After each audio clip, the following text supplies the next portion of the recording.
আসসালামু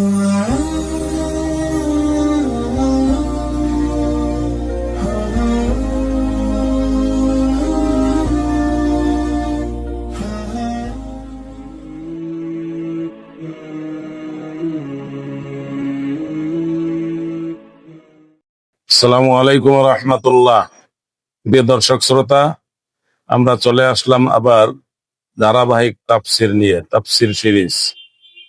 এই তাফসিরের মধ্যে কোরআন মাজিদের শুরুতে ঈমান সংক্রান্ত যে বিষয়গুলো বলা হয়েছে, তার মধ্যে ঈমানের শাখা প্রশাখাগুলো নিয়ে আমরা আলোচনা করতেছিলাম।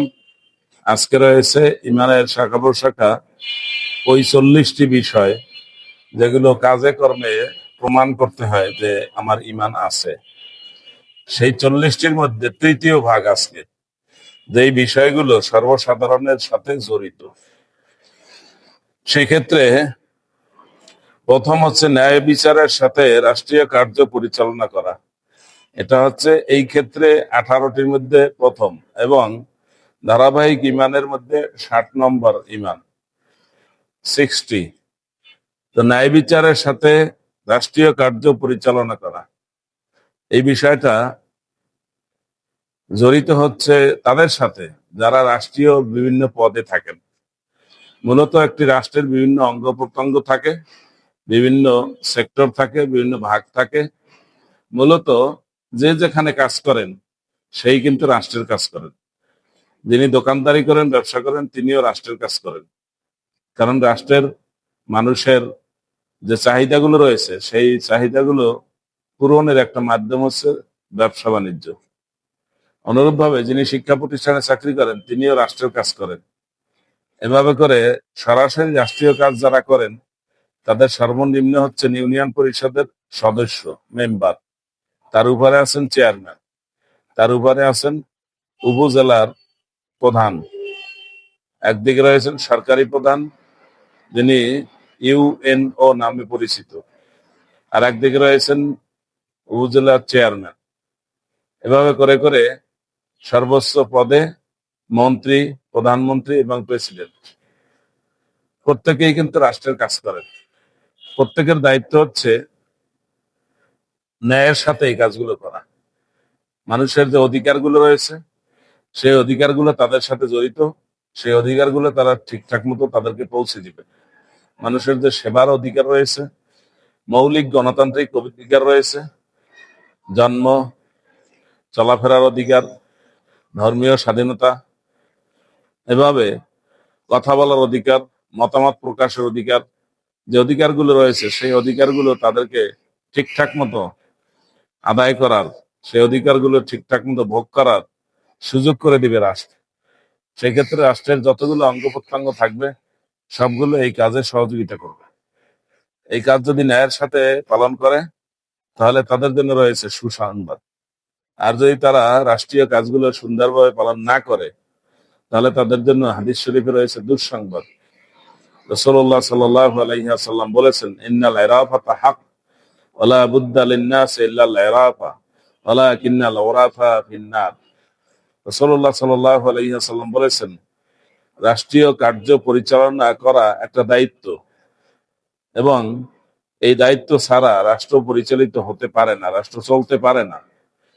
তবে এই দায়িত্বে যারা থাকেন, রাসূলুল্লাহ সাল্লাল্লাহু আলাইহি ওয়াসাল্লাম তাদের জন্য বলেছেন তাদের ঠিকানা দোজখ। কোনো শর্তহীন ভাবেই তিনি বলেছেন। কিন্তু অন্য হাদিসে বলা হয়েছে শর্তযুক্ত ভাবে, যে 7 শ্রেণীর মানুষকে আল্লাহ তাআলা সেই দিন ছায়া দিবেন যেদিন আল্লাহর ছায়া ছাড়া কোনো ছায়া থাকবে না। এখানে কিন্তু বলা হয়েছে 7 শ্রেণীর নাম। প্রথমেই বলা হয়েছে ইমামুন আদিল, ন্যায়পরায়ণ শাসক, ন্যায়পরায়ণ নেতা। এখানে কিন্তু শর্ত দেওয়া হয়েছে, ন্যায়পরায়ণ নেতা হলে আল্লাহর সাহায্য, আল্লাহর ছায়া পাবে। কিন্তু শর্তহীন ভাবে বলা হয়েছে সমাজ রাষ্ট্রের দায়িত্বে যে সমস্ত লোকেরা থাকে তারা দোজখে যাবে। এখানে কিন্তু শর্ত বলে নাই কি কারণে দোজখে যাবে। বলা হয়েছে, হাদিস শরীফে এসেছে, অধিকাংশ মানুষ এই রাষ্ট্রীয় দায়িত্ব পালন করতে গিয়ে মানুষকে ধোঁকা দেয়। যার অধিকার তাকে দেয় না এবং যে পাবে না তাকে বেশি করে দেয়। দুইটা অপরাধ করে। একটা হলো যে অধিকার পাবে তাকে দেয়নি, এটা বঞ্চিত করা হয়েছে, অন্যায় কাজ করা হয়েছে, কবিরা গুনাহ করা হয়েছে। আর একটা হলো যে ওটা পাবে না তাকে দেওয়া হয়েছে, অপাত্রে দান করা হয়েছে, এটাও একটা অন্যায়।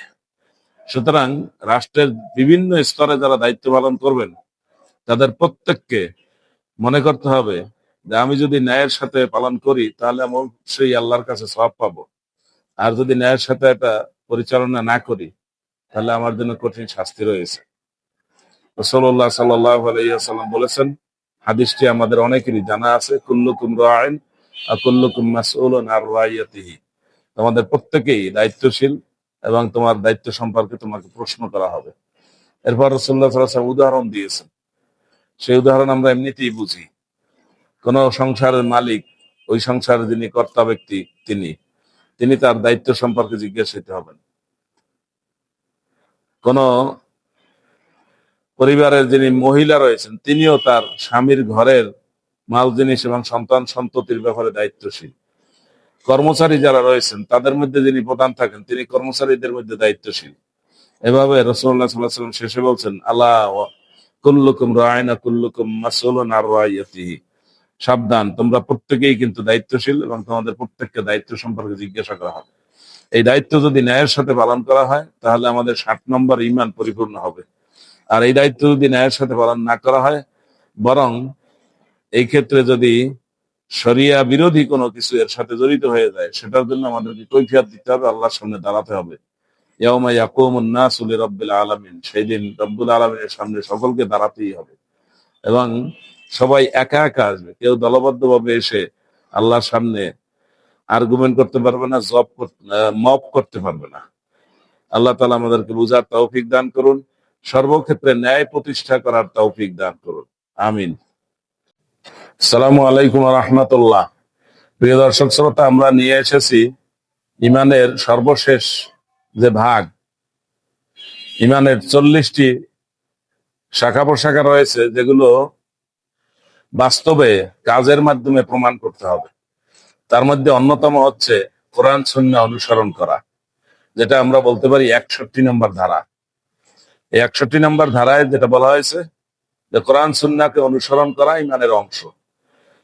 সেই ক্ষেত্রে আমরা বলবো, আল্লাহ তাআলা কোরআন মাজিদে বলেছেন, ইন্নাদ-দীনা ইনদাল্লাহিল ইসলাম, আল্লাহর কাছে একমাত্র দিন, গ্রহণযোগ্য দিন, নির্ভরযোগ্য দিন, একমাত্র দিন, সত্য দিন হচ্ছে ইসলাম। ইসলাম ছাড়া অন্য কোনো দিন, ধর্ম, জীবন ব্যবস্থা যে যা করবে সেটার দ্বারা সে কিয়ামতের দিন আল্লাহর সামনে দণ্ডিত হবে। আল্লাহ অন্য আয়াতে বলেছেন, আমায় ইয়াবতাগি গায়রাল ইসলামে দীনান ফালা ইউকবালা মিনহু ওয়া হুয়া ফিল আখিরাতি মিনাল খাসিরিন। ইসলাম ছাড়া অন্য কোন দিন যে তালাশ করবে, দিনের অনুসরণ করবে, সেটা তার থেকে কখনো গ্রহণ করা হবে ফালা ইউকবালা মিনহু, তার থেকে কখনো সেই ঈমান গ্রহণ করা হবে না, সেই দিন গ্রহণ করা হবে না, এবং সে কিয়ামতের দিন, আখিরাতের দিনে সে বিরাট ক্ষতিগ্রস্ত হবে, চূড়ান্ত ক্ষতিগ্রস্ত হবে। এই জন্য আমাদেরকে সর্বত্র কোরআন সুন্নাহর অনুসরণ করতে হবে, এটা আমাদের ইমানের অংশ। কোরআন মাজিদে আল্লাহ তাআলা বলছেন, আতিউল্লাহ ওয়া আতিউর রাসূল, তোমরা আল্লাহর অনুসরণ করো, আল্লাহর রাসূলের অনুসরণ করো। উলিল আমরি মিনকুম, তোমাদের যারা দায়িত্বশীল তাদের অনুসরণ করো, যারা কোরআন সুন্নাহ মোতাবেক চলে।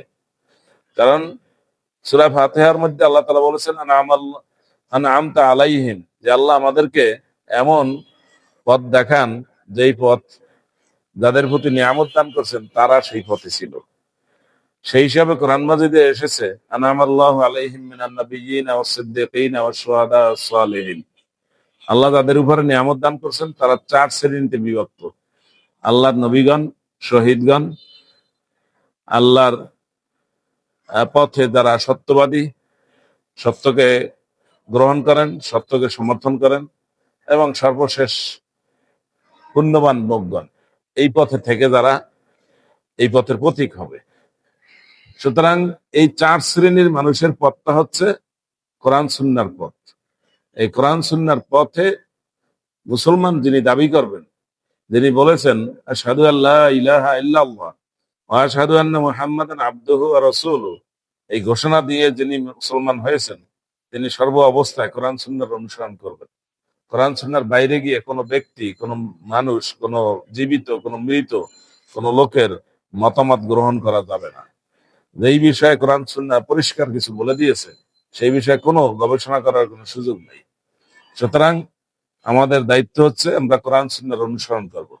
রাসূলুল্লাহ সাল্লাল্লাহু আলাইহি ওয়াসাল্লাম বলেছেন, লা তাআতা লিমাখলুকিন ফি মাসিয়াতিল খালিক।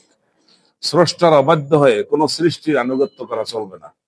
স্রষ্টা আল্লাহ, আল্লাহর অবাধ্য হয়ে আল্লাহর বিধান লঙ্ঘন করে কোন ব্যক্তির তৈরি করা মতামত, কোন তৈরি করা সিদ্ধান্ত, সেই সিদ্ধান্তের অনুসরণ করা যাবে না।